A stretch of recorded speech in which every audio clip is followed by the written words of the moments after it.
Hello CLAT aspirants, I am Barkha, your faculty and mentor at iConta, and today I am back with the part 2 of the previous year question papers 2024 that we have been solving, and this is the legal reasoning part that I am solving with you. So this is the passage 4th. In the last video we completed 3 passages. If you haven't seen the part 1, then first watch that and then come to the second part so that you have a whole idea of all the 32 questions that we are going to solve in the 2 parts. So let's begin. There are some advantages of the Digital Personal Data Protection Act 2023. There are some advantages they are saying of the Digital Personal Data Protection Act DPDPA Act 2023. For instance, for the first time, personal data belonging to or identifying children will have to be classified separately. क्या बोल रहे हैं? अभी तक जो children का data होता था या उनका कोई पर्सनल डेटा होता था उसको सेपरेट कंसिडर नहीं किया जाता था, बट इस एक्ट के according, that is DPDPA act के अकॉर्डिंग, इस चिल्ड्रन के डेटा को क्लासिफाई किया गया है separately with such data carrying a greater degree of security and privacy, यानी कि इस डेटा का ज्यादा सिक्योरिटी और प्रिवेसी से ध्यान रखा जाएगा. The law also seeks to reduce the rate and impact of data breaches targeting Indian businesses. इस लॉ में जो बिजनेस के बहुत ज्यादा डेटा लीक हो जाता है और डाटा का ब्रीच होता है, उस पर भी बहुत ज्यादा रिड्यूसमेंट किया गया है. बहुत सारे ऐसे लॉज बनाए गए हैं ताकि ये चीज हैम्पर ना हो. The DPDP law, however, goes a step beyond by imposing penalties for cases where data is breached as a result of lack of implementation of adequate security controls. इसमें क्या बता रहे हैं कि पेनल्टीज भी बताई गई हैं कि अगर डेटा ब्रीच होता है तो एडिक्वेट सिक्योरिटी कंट्रोल्स की वजह से, अगर एडिक्वेट सिक्योरिटी कंट्रोल्स की वजह से कोई भी डेटा ब्रीच हो रहा है, अगर वो ढंग से इम्प्लीमेंट नहीं किया गया, लैक ऑफ इम्प्लीमेंटेशन है, तो आपके ऊपर सिवियर पेनल्टीज लगेंगी. However, it could be said that the law isn't balanced because it provides wide exemptions to the processing of personal data to the government. क्या बोल रहे हैं कि इसका एक डिसएडवांटेज भी है कि it provides wide exemptions to the processing of personal data to the government, यानी कि पर्सनल डेटा बहुत ज्यादा गवर्नमेंट को मिल रहा है इस एक्ट के according. For instance, data can be processed in the interest of prevention, detection, investigation or prosecution of any offense in India. These kind of exemptions are dangerous as they stand to legitimize widespread and unwarranted collection of data under the guise that such collection and processing may ultimately be useful for preventing or deterring a crime. वो क्या बोल रहे हैं, आपका data इतना ज्यादा government को मिल रहा है कि चाहे वो ये बोलें कि हम वो डेटा इसलिए ले रहे हैं ताकि क्राइम को प्रिवेंट कर सकें या उसको डेटर कर सकें, लेकिन जब आपका डेटा ऑलरेडी ही गवर्नमेंट के पास है तो आपको क्या लगता है इतना ज़्यादा डेटा किसी भी एक अथॉरिटी के पास होना, क्या उसका तब मिसयूज नहीं हो सकता? Moving further with this passage, the government is not bound by purpose limitations allowing data collected for one specified purpose be used for a new incompatible purpose, which stands in contrast to the regulations imposed on businesses. क्या बोल रहे हैं? The government is not bound by purpose limitations. Government तो किसी भी चीज से bound नहीं है कि उनके ऊपर कोई भी purpose limitations लगे कि वो किस तरीके से वो डेटा आपका ले रहे हैं. Allowing data collected for more one specified purpose to be used for new incompatible purposes, कि मतलब वो मांगेंगे तो आपसे डेटा किसी एक पर्पस के लिए, ठीक है, लेकिन वो किसी नए और इनकम्पैटिबल पर्पस के लिए भी उस डेटा का कितनी बार आपके लिए यूज कर लेते हैं. अब आप काफी बार नोटिस करते होंगे कि आपने कहीं पर एक बार अपना मोबाइल नंबर डाला, अब वो मोबाइल नंबर इतना ज्यादा सर्कुलेट हो जाता है कि कितनी सारी एजेंसीज के आपके पास फोन आने शुरू हो जाते हैं. वो कैसे होता है कि आपने डेटा, जो आपका फोन नंबर था, वो दिया तो एक पर्पस के लिए था, ठीक है, लेकिन वो स्प्रेड हो गया इतने ज्यादा इनकम्पैटिबल पर्पसेस के लिए, which is not safe, which stands in contrast to the regulation imposed on businesses. यानी कि आप इस चीज को प्रिवेंट करने के लिए और ज्यादा हार्म पहुंचा रहे हो और ज्यादा चीजें हो रही हैं when you are using our data for incompatible purposes. ये आपको सोर्स बता रहे हैं कि ये पैसेज कहाँ से लिया गया है, which is not important for us. So moving further to the question. अब यहाँ पे ना इन्होंने अभी तक, आपने अगर पार्ट 1 देखा है तो जो वो क्वेश्चंस थे, जो पिछले 3 पैसेजेस थे, वो तो डायरेक्ट क्वेश्चंस थे, उनमें कोई सिचुएशन बेस्ड क्वेश्चंस नहीं पूछे गए थे। अब इस पैसेज से उन्होंने आपसे सिचुएशन बेस्ड क्वेश्चंस पूछे हैं, and let's see. Mr. Lal was suffering from a rare disease and the data relating of that was collected by the government. Mr. Lal को एक डिसीज थी एंड उस चीज का डेटा गवर्नमेंट कलेक्ट कर रही थी। Suppose the DPA 2023 provides exemptions from the government relating to data deemed necessary for research, achieving और स्टैटिस्टिकल पर्पसेस। वो क्या कह रहे हैं, हमें ऐसा सपोज करना है कि गवर्नमेंट उस साल डेटा कलेक्ट कर रही थी ताकि वो रिसर्च कर सके, स्टैटिस्टिकल डेटा रख सके अपने पास। If the personal data is not to be used to take any decision specific to a data principal and such processing is carried on in accordance with such standards as may be prescribed, which one of the following is most appropriate? हमें ये बताना है कि इसमें से हमारे passage के according most appropriate क्या होगा। The personal data of Mr. Lal can be preserved by the government till the research on rare disease is complete. क्या कह रहे हैं कि गवर्नमेंट तभी तक वो डेटा अपने पास रख सकती है जब तक वो रिसर्च और स्टैटिस्टिकल डेटा कंप्लीट नहीं हो जाता। Yes, this can be the answer. The data can only be used for taking any decision regarding mister Lal. No. The personal data of mister Lal's health conditions and his personal data can be preserved by the private hospital forever, can be used for research by them without his consent. No, and that is why option A becomes your right answer. Fine, moving further to the next question. Suppose the DPA 2023 provide exemption for the processing of personal data for the purpose of ascertaining the financial position of any person who has defaulted in payment of amount due to on loan taken from a nationalized bank. Mr. X commits a default in repayment of EMI of loan taken from a nationalized bank. इस case में क्या होगा? The bank can demand access to and process the personal data of Mr. X relating to family history of ailments from which Mr. X on his family was suffering. कोई important ही नहीं है, कोई importance ही नहीं है इस चीज़ की। अगर loan की पेमेंट नहीं पे हुई है तो मिस्टर एक्स की फैमिली किस किस जिस चीज़ से सफ़र करती आई हुई है उस चीज़ का उस डेटा से कोई मतलब नहीं बनता। The bank can process the personal data of mister x with the particulars of the family, wife, children, brothers etcetera. नहीं, पर्सनल डेटा क्यों जाएगा? The bank can process the data of mister x for purpose of ascertaining the assets and liabilities. Yes, अगर payment default हुई है तो उसकी assets and liabilities का जो डेटा है वो जो बैंक है एक्सेस कर सकती है, and that is why option C becomes your right answer. Suppose Mr. Y, a citizen of India, is working in an MNC in New Zealand since 2021. The MNC has obtained personal details of the employee for the purpose of recovering the amount of indemnity bond of Mr. Y if he left the job within 3 years of joining. ठीक है, तो Mr. Y can file an application in India for the protection of his digital personal data? No. Mr. Y, being a citizen of India, can claim protection against MNC for misuse of his personal data even while serving in New Zealand? No.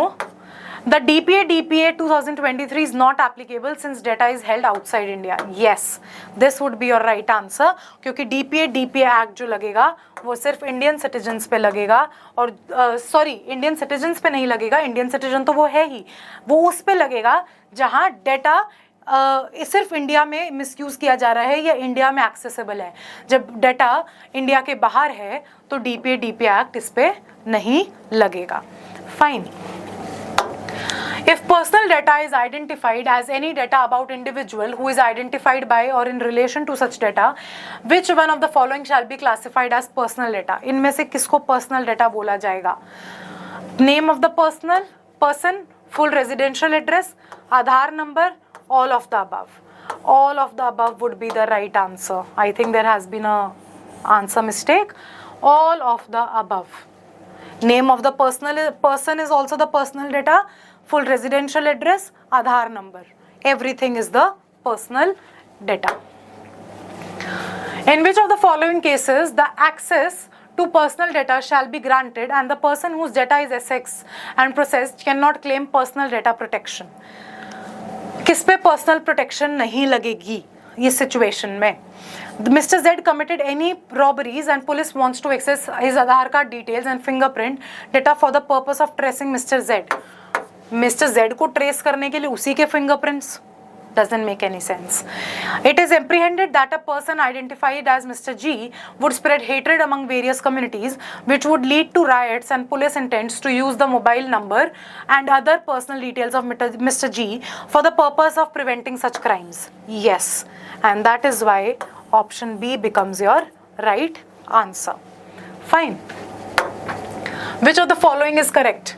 Personal data collected by health service provider can be sold to an insurance agency by the service provider without the consent of concerned person. नहीं, without person के consent के आप नहीं कर सकते. Personal data collected by government can be used for whatever purpose. No. Personal data collected by insurance company can be sold to mobile companies for mobile marketing without the consent of the concerned person. Yes. Why? Insurance company में आप number अपना देते हो and mobile companies के पास ये automatically आपका number चला जाता है बिना आपकी कंसेंट के, क्योंकि वो मार्केटिंग करते हैं उन्हीं इंश्योरेंस कंपनी की. हमारे पास कॉल्स नहीं आते हैं कि आप LIC की पॉलिसी ले लीजिए, आप ये कर लीजिए. तो that can be done only for the marketing purposes and not for any other purposes. This is the last passage of our legal reasoning part. So let's see this. The Supreme Court on September 1 held that a child born of a void or voidable marriage can inherit the parents' share in a joint Hindu family property. क्या कह रहे हैं? September 1 को court ने held किया कि एक child अगर कोई एक वॉइड या वॉइडेबल मैरिज से भी बिलोंग करता है तो वो अपने पेरेंट्स की share joint Hindu family property से भी शेयर ले सकता है. A 3-judge bench headed by Chief Justice of India D.Y. Chandrachud, however, clarified that such a child would not be entitled to rights in or the property of any other person in the family. यानी कि क्या कह रहे हैं, वो सिर्फ अपने parents के शेयर में से तो हिस्सा ले सकता है, लेकिन वो उस फैमिली में से किसी और के पार्ट में से हिस्सा नहीं ले सकता, किसी के शेयर में से हिस्सा नहीं ले सकता. Avoidable marriage is the one that is made invalid by the husband or wife through a decree. Voidable marriage क्या होती है? या तो हस्बैंड ने उसको अवॉइड कर दिया हो या वाइफ ने उसको अवॉइड कर दिया हो कोर्ट के एक डिग्री लेने से. ठीक है. Void marriage is invalid at its very Inception. Void marriage क्या होती है? जो स्टार्टिंग से ही नल एंड वॉइड होती है, जो स्टार्टिंग से ही जिसका कोई वैलिडिटी नहीं होता in the eyes of law. Chief Justice Chandrachud said that the first step to inheritance of a child from a void or voidable marriage would be to ascertain the exact share of his parent in the ancestral property. क्या कह रहे हैं D.Y. Chandrachud हमारे chief justice कि अगर आपको उस बच्चे को हिस्सा देना है तो आपको पूरे तरीके से पता होना चाहिए कि उस पेरेंट का कितना शेयर है उस इनहेरिटेड प्रॉपर्टी में से, ताकि फिर उस चाइल्ड का हिस्सा डिसाइड किया जा सके from the parents share. This could be done by the means of conducting a notional partition of the ancestral property and calculating how much of the property the parent would have got immediately before his death. क्या बोल रहे हैं? एक partition किया जाएगा इस चीज के लिए ताकि उससे पता चले कि अगर पार्टीशन डेथ से पहले हो जाता तो उस पर्टिकुलर पेरेंट को कितना शेयर मिलता, and if that is the case then एक नोशनल पार्टिसिपेशन से शेयर को डिसाइड किया जाएगा. Once the share of the deceased parent in the property is ascertained through a notional partition, his heirs including his children by means of void or voidable marriage would be entitled to the portions of the share. जैसे ही उस deceased parent का share decide हो जाएगा, then that voidable और void marriage से हुआ बच्चा अपना share decide करवा सकता है from the partition. The Chief Justice said that Section 16 of the Hindu Marriage Act has statutorily conferred legitimacy to children born out of void or voidable marriages. क्यों दी गई है legitimacy? क्योंकि इसमें बच्चों की कोई गलती नहीं होती है, उनको उनका शेयर तो मिलना ही चाहिए. In fact, Chief Justice Chandrachud pointed out Section 16 Clause 3 stipulates that children from void and voidable marriage would have a right to their parents' property. Parents की property में भी उनको हिस्सा मिलेगा, ऐसा नहीं है सिर्फ inherited property से उनको हिस्सा मिल रहा है. The court said that the intent of granting legitimacy to such children in the Hindu Marriage Act should be reflected in Hindu Succession Act, which governs inheritance. Children from void or voidable marriage comes within the ambit of legitimate kinship. Legitimate relation है उस बच्चे का भी उस parent के साथ, and that is why उस बच्चे को भी इक्वल राइट मिल रहा है, and can not be regarded as illegitimate by the Hindu succession act when it comes to inheritance. ठीक है, वो क्या बोल रहे हैं, बच्चों की कोई गलती नहीं है, इसीलिए उनको इलेजिटिमेट नहीं बोला जाएगा और इसीलिए उनको स्पेसिफिकली शेयर दिया जाएगा, whether in their inherent property और whether in the parents personal property. The case before the three-judge bench was focused on amended provision of the Hindu Marriage Act 16 clause 3. 16 clause 3 पे ये पूरा case था. The case was referred to a larger bench in 2011 after a division bench of the apex court refused to follow past precedents and championed the cause of children born out of illegitimate marriages. वो क्या कह रहे हैं, supreme court ने presidents को follow करने से मना कर दिया जिसमें बोला गया था कि उनको शेयर नहीं मिलेगा जो वॉइड और वॉइडेबल मैरिज से हैं, और उन्होंने एक नया जजमेंट कॉइन किया ताकि उन चिल्ड्रन को भी प्रोटेक्ट किया जा सके. Fine, now let's see the questions. Oh, the passage is still not completed. With the changing social norms of legitimacy in every society, including ours, what was illegitimate in the past may be legitimate today. क्या कह रहे हैं, पहले चाहे किसी भी चीज को illegitimate माना गया हो, अब उस चीज को legitimate माना जा रहा है by the government. The concept of legitimacy stems from social consensus in shaping of which various social groups play a vital role. Society change हो रही है and that is why these culture and these culture and this religion's practices are also being changed.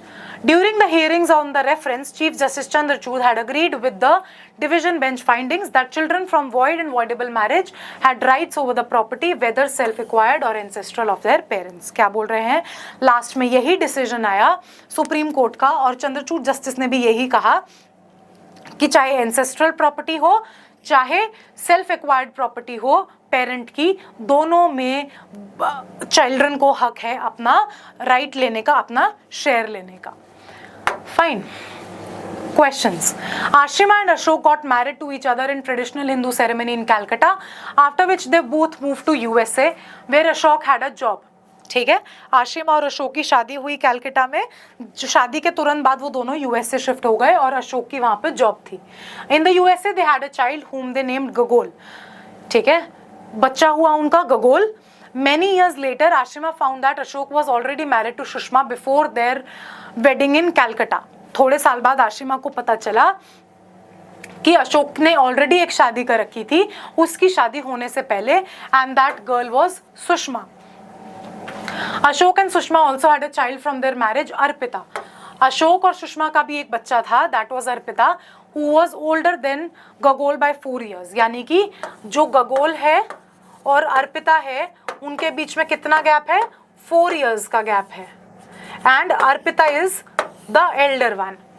ठीक है. Ashok explained to Ashima that although he had no intention of cheating on her, he had to keep his marriage to Sushma a secret since his parents would have never agreed as Sushma belonged to a different caste. क्या बोला उसने, उसने आशिमा को समझाया कि मैं तुझसे कभी भी चीटिंग नहीं करना चाहता था, बट सुषमा को कभी कोई भी मेरा पेरेंट